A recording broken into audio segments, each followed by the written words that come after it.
inantiina dee inan waxay ahayd aanay cid kale isarage halkan aday ku suuxday weli xishoo daraadii islaantii inantiiba aada loo diyaariyey khajilaadii baa laga biyey aroosad baa loo diyaariyey asxaabi wa mawalaa sheekhu ikhwaani fillaah assalaamu calaykum waraxmat ullaahi wabarakaatu aayadaha dhegaheenna ka sii guuxaya ee aynu dhegaysanay heshiis baa lagu saxeexay ayama alajalayni qadaytu falaa cudwaana calay wallaahu calaa maa naquulu wakiil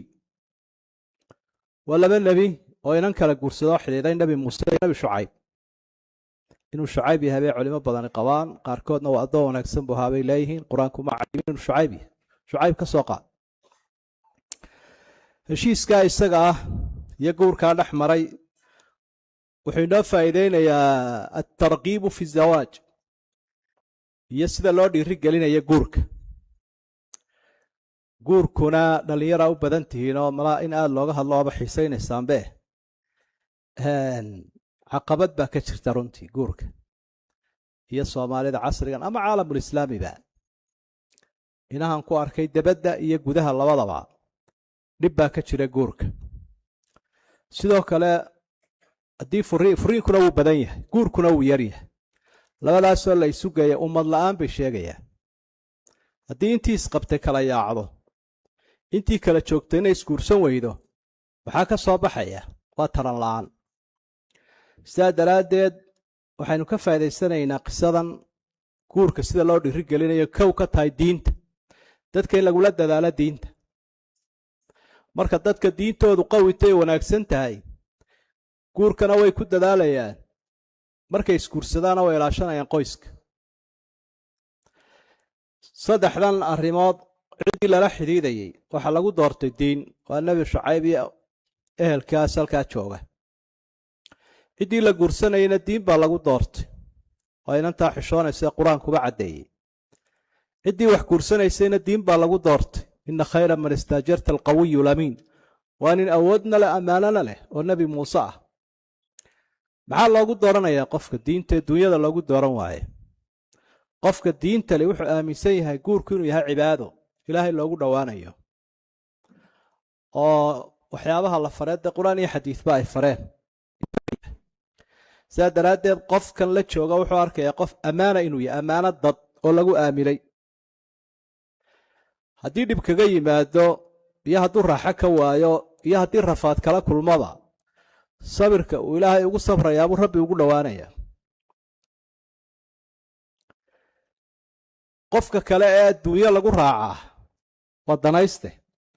hadduu duunyadii waayo uu tuuri ama ninka ha ahaado ama gabadha ha ahaado iyadii wuxuu leeyahay dee waad busaaradsatay qaxwahan kuu soo raacayo kiishadaadoo lacay ku jirta ina kala kaxee ama waad gabowday ama waad xanuunsatay dee ina kala durki buu leeyahy iyadiina sidaasoo kale odhan doonta waar dee lacag baan kugu gelay ama waad caafimaad qabtay ama caynkanaad ahay wixii waan kaa waaye dee waan danaysanaya adeer arrintaasi markaa waa wax yaroo liitoo tambareeriya oo kooban waana waxyaabaha sababa in badan in qoysku burburo marka qadiyadaasi yaan la fudaysanin waalidka madaxda murabbiyiinta aqoon-yahanka qofka in diintiisa la dhiso qof diinla dad lagu hadlayn karaa duunyana waa lagu hadlayn karaa dadna waa lagu hadlayn karaa laba qisaan soo qaadan doonaa oo asxaabta iyo salafuna saalix ubadkooda markay guurinayeen ay diin ku doorteen qofka mid waxaa cumar binu khadaab inantiisii xafso waxaa ka dhintay asxaabi la odhan jiray khunays ibnu xudaafata sahmi markay cadadbaxday cumar wuxuu u soo bandhigay saaxiibkii cuhmaan ibnu cafaan wuu ka cudurdaartay dhibna male inuu qof ka cudurdaarto ceeb maaha dee in la nacay qofkii maaha laakiin waa in xaqiiqada loo sheegay taana qalad yaa laga fahmi haddana wuxuu u bandhigay abuubakar oo abuubakar sir nebigaa buu ogaayo wuu iska aamusay inanta nebiga hadal hayay markaa wuu ka aamusay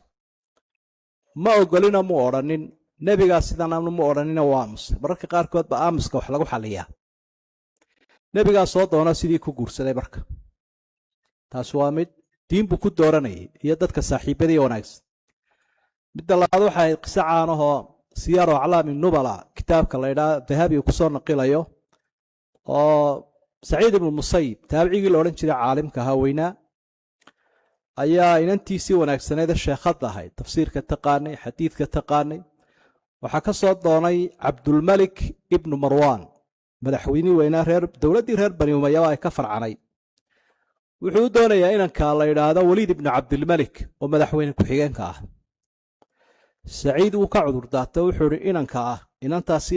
sen kare maaya iga raalli haw dee wuxuu eegayaa inaan reer boqor ahoo barbadhaan laga qaadaya haddii dee uu dunyo badan bixiyo oo dadka sidaa loogu wareejiyo inuu adhow aamini karaba inuu iibsadayba oo addoon yarba uu ka dhigtaba ilaan dadkan dhaqaalaha loogu xidhanayo waxa badan ku siinaya qalad bay fahmi karaan wuxuu odhan karaa tan magteedii baaba lagaa hayaa dhinaca doonto u laad sow kuwaan magteedii way sarrifteen baabuu odhan karaaba wuu ka cudur daartay qisaska qaarkood waxay tilmaamayaan in dhib ka soo gaadhay oo 100 jeedal uu ku dhuftay oo jawaan biyo ah habeenuu ku dhex ridu ciqaabay markii dambe nin ardaydiisa ka mid ahaa oo la odhanaya cabdullaahi ibnu abi wadaaca oo diintiisii iyo akhlaaqdiisii iyo qiyamkiisa u caashaqay ayaa xaaskii ka dhimatay markaa ninkuna waxba muu haynin wuxuu ku yidhi ka waran reerkii oo dee wuu dhintay buu ihi wax kale miyaad cid kale hesheeba maya buuri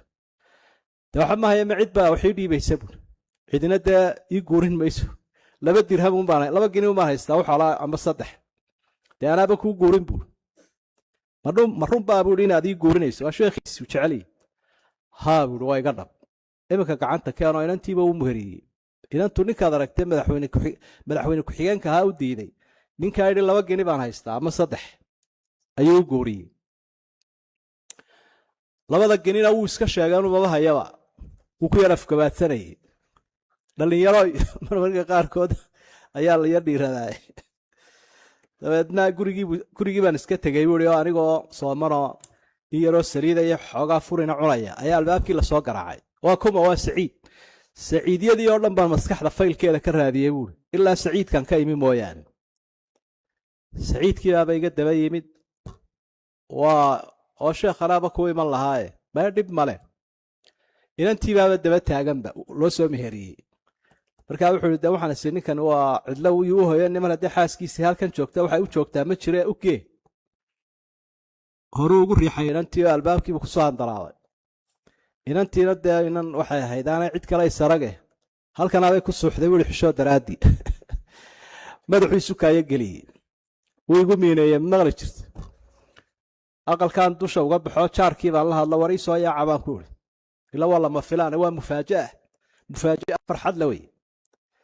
waa la ii yimid oo dee sheekhii weynaa saciid baa inantanii guuriya waxna ma hayo ma diyaarsani waa la yaro orordo hooyadiina waa loo yeedho hooyadii baa markaa kolkay aragtay inay yar kala fog yihiin ayay ku dhaarato waxay tidhi 3 habeen inanta haddaad u dhowaato wejigaagi iyo wejigaygu isma arki doono 3 habeen meel baan iska galay buuha waa khalaaweynayey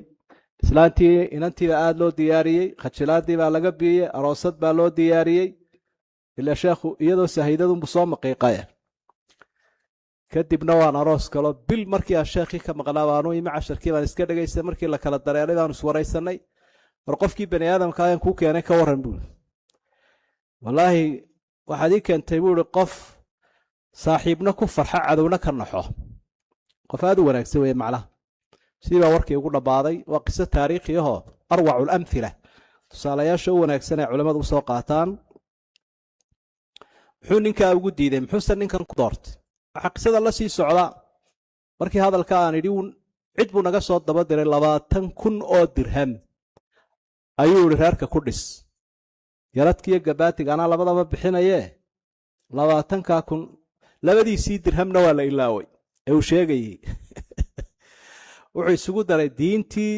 iyo dadkii iyo dunyadii maxaa ka wanaagsan taasoo dhan maxaa keenaya waa diinta ayaa keenaya qofku hadduu diin leeyahay waa la xulanaya marka qodobkaa horta diinta waa ku dadaalayna qodobka labaad qisada ka muuqata waxa weeye kalsooni inay jirto dadka iyo carruurtu isku kalsoon yihiin cumar bin khadaab dee inantiisu may diidin shucayb inantiisu may diidin saciid musaybna inantiisu may diidin mid walba waa loo dooray mid walba waxay ku qanacsadeen inuu waalidkeedu danteeda ka shaqaynayo oo mustaqbalkeeda dhisayo waa qalad hablii hadday iminka waalidka aamini waayaan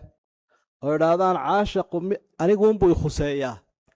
adiga kuma khuseeya mid aanan caashaqin dee ha ii tilmaamin ee afaaraha ka baxa hadday tidhaahdo dee mid baa u soo dhukusiyo afka dhulka u dhigi oo waxa aragteen ku samayn sababta islaamku ugu xidhay ruuxa dumarka waalidka guurkana wax sahlan maaha inantii waa inan yar khibrad ma leh adduunkuna khibrad buu u baahan yahay iyo bani aadamkuba marka la doorayo sidoo kale caatifad baa haysa laakiin waalidku caatifadeedaabuu ka madax bannaanyay arrimaha guurka iyo haddii dumarka lagu dhaqdhaqaajiyo jibbadoodu cirkay tagtaa iyo xaraaraddu qof aan munaasib ahayn bay ku dhici kartaa isagu laakiin taa wuu ka madax bannaan yahay waalidku marka khibraddiisa iyo aqoontiisa iyo marka la eego caatifadaasoo uu ka madax bannaan yahay xulashada isagaa ku fiican laakiin iyadiina dee waa inay go-aan bixisaa ogolaataa marka kalsoonidaasi way ka muuqanaysaa waa inay waalidka iyo isku kalsoon yihiin inantiisoo meeshuu u dooro ay aada u qiimayso oonay diidin waalidka laftiisuna doorashada waa inuu hagaajiyo dee hadduu isaga laftiisii yaradoon yahay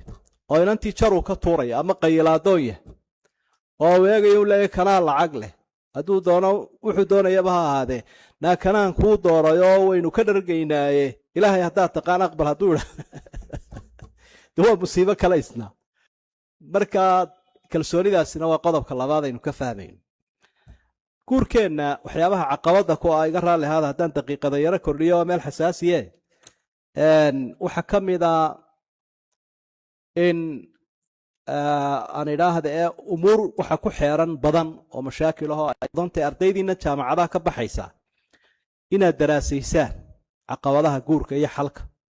waa muhiim waxaa ka mid a dee dhaqaalahan faraha badana la weydiinayo qofkii wax guursanaya daxiyuu noqonaya aroosku daxiya raq la cunayo dhinacan sodohdii baa ka imanaysa dhinacan tolkii baa ka imanaya dhinacan sodogii baa ka imanaya dhinacan saaxiibadii baa ka imanaya kii ka soo horbaxaaba wuxuu leeyahy noo dhiib waad guursatay muxuu sameeya hadduu doono waa mucalline ama waa askariye markaa sodohdii kolkay xaalkii sodohda doonto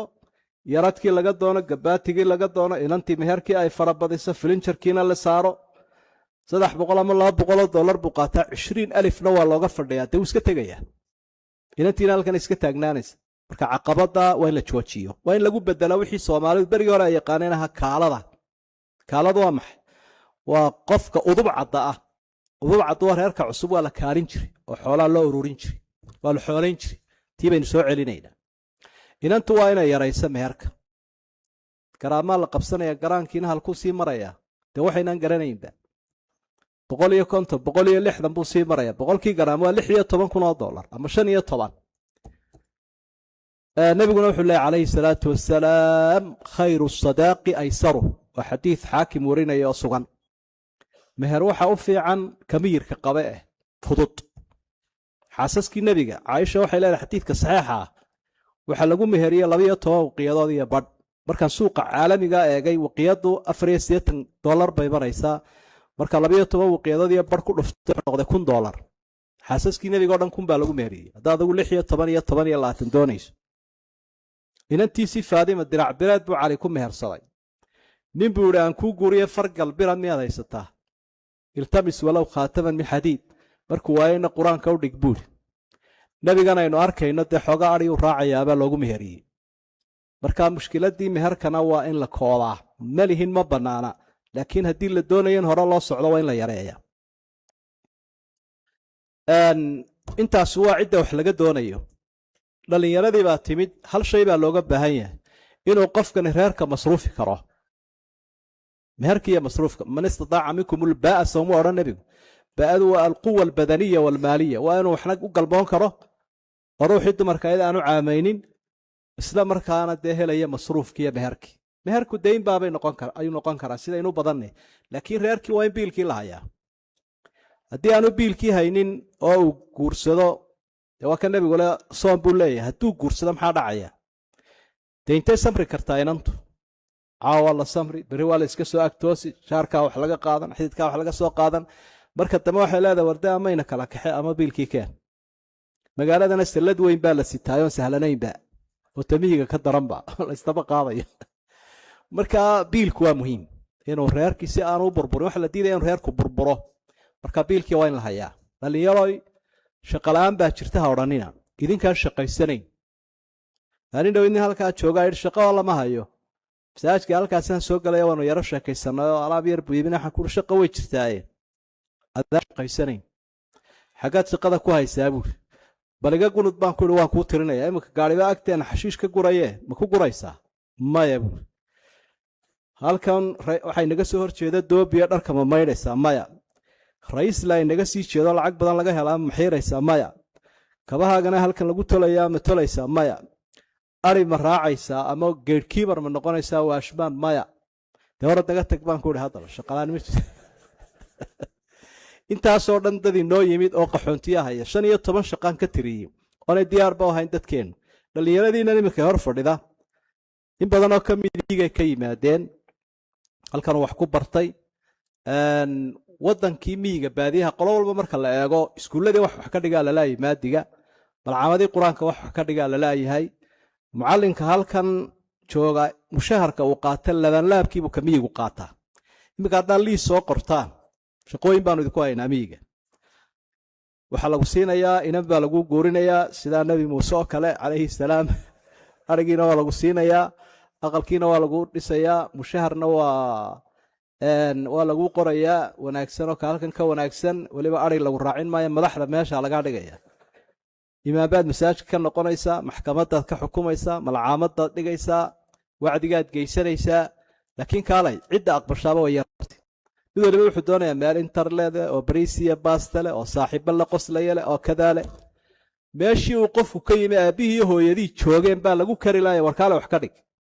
waa caasi hadda qofkaasi ogow dhallinyaroy diinta dib ugu noqda haddaad dacwatu yaa qowmi samayn weydo reerkiinnii ku noqon weydo oo aabbaha iyo hooyadaa iyo ehelkaagu halkii ay joogaan waxba ka soo dhigi weydaa diinta islaamka gaadhsiin weydo aakhiro caasi baad marka u yaraan xataa haddaad wax baranayso waa inaad 2 sannadood joojiso waxbarashada sidii shaqo qaran oo kale oo la isbedelaan ninba 2 sano diinta iyo dacwadda iyo cilmiga iyo aqoonta uu dadka soo baraa u soo faa'iideeya marka waxaan uga jeedaa idinkuna inaad shaqo raadsataan shaqo la'aani ma jirtee waalidkuna iyo inantuna shaqadii fudaydayaan kharashkii labadaa waxaa isku iman kara guurku inuu inoo bato oo la isyimaado marka waa mawduuc aad iyo aad daraasad u baahan laakiin cilaajkii waynu haynaa cudurkii cilaajkiina kuwaasaa ka mid aan hore u soconno diintana aan ku ururno ka faa'iidaysanno mushkiladeennana ayn xallina si ummadnimadu u sii jiri karto nin jaarkeenna ka mid ah waa wuxuu lahaa waddan jaararka ka mid ah tolama wuxuu ihi 1,300,000 oo qof baa sanadka waddanka ayaga ku dhashay adigana 1,300,000 way sii saqiirayaan waa la isweydaaranayaa aad baa umahadsantiin taqabbal allahu minna wa minkum saalix alacmaal wasalaamu calaykum waraxmat ullaahi wabarakaatu